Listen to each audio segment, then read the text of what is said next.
ಕೂತ್ಗಳಿಗೆ ಆತ ಇಪ್ಪಾಯ್ತು.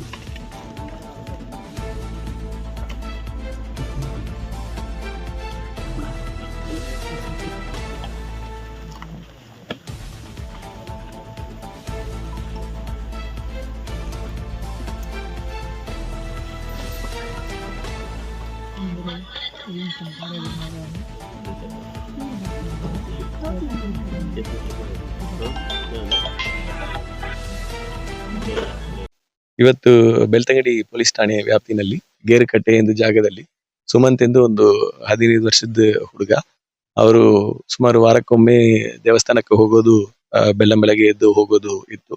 ಇವತ್ತು ಅದೇ ರೀತಿಯಲ್ಲಿ ಬೆಳಗ್ಗೆ ಒಂದು 5 ಗಂಟೆಗೆ ಮನೆಯಿಂದ ಬಿಟ್ಟಿದ್ದಾರೆ.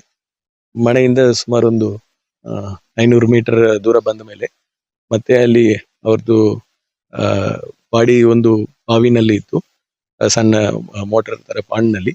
ಪಕ್ಕದಲ್ಲಿ ಅವ್ರದ್ದು ಬ್ಲಡ್ ಇದೆ. ಇದರದ ಬಗ್ಗೆ ಈಗ ಬೆಳಗ್ಗೆ ಮಿಸ್ಸಿಂಗ್ ಆಗಿದ್ದಾರೆ ಅಂತ ಅದೊಂದು ಕೇಸ್ ಆಗಿದೆ.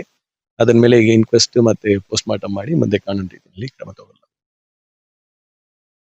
ಹೌದು, ಇಂಜುರಿ ಆಗಿದೆ. ಅದು ಒಳಗೆ ಬಿದ್ದಿದ್ದ ಇಂಜುರಿನಾ ಅಥವಾ ಏನು ಇಂಜುರಿ ಅಂತ ಚೆಕ್ ಮಾಡಿ ಆಮೇಲೆ ನಾವು ಡೀಟೇಲ್ ಆಗಿ ನಾವು ಎಲ್ಲ ಆಂಗಲ್ ನಲ್ಲಿ ವೆರಿಫೈ ಮಾಡಬೇಕು. ಅದನ್ನು ಡೀಟೇಲ್ ಆಗಿ ವೆರಿಫೈ ಮಾಡಿ ಮತ್ತೊಮ್ಮೆ ನಿಖರ ಸುದ್ದಿ, ಸದಭಿರುಚಿಯ ಕಾರ್ಯಕ್ರಮ. ನೀವು ನೋಡ್ತಾ ಇದ್ದೀರಾ ಕಹಳೆ ನ್ಯೂಸ್, ಸಮಾಜದ ಜಾಗೃತಿಗಾಗಿ ವಸ್ತುನಿಷ್ಠ ವರದಿ.